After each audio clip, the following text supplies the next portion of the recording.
naman, Miss Andrea Torres! Yes!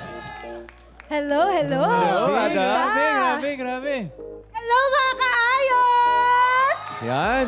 Siyempre, nasa huling linggo na po ang Akusada. Kaya Andrea, ano ba ang natutunan mo kay Carol at ano naman ang natutunan mo kay Lorena?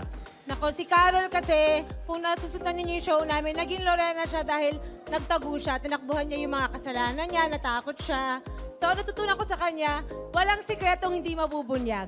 Yun, Kaya, tama yan. maging matapang ka, harapin mo kung ano kailangan mong harapin, panindigan mo yon dahil kung mabuting tao ka in the end, maganda pa rin ang ending for you. Yun. Siyempre, Ada, ano pa ba ang mga pasabog ninyo sa inyong final week? Naku, marami pang mga revelations, mga literal na sabog, big scenes, ganyan. Siyempre, every week kasi meron kaming mga nakaka-stress na mga eksena. So, siyempre, make sure namin na sa ending, talagang times 10 na yan. Level up na yan. And makikita nyo na kung ano ang mangyayari sa bawat character.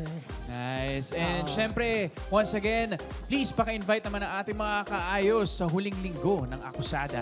Mga kaayos, mga kapuso, maraming salamat po sa suporta at pagmamahal na binigay nyo sa amin. Hanggang sa pinakahuling linggo po na Akusada, asahan namin kayo, 4 p.m. Lahat magkakaroon na ng lunas, ng solusyon. Magsasara na talaga ang mga storya, masasagot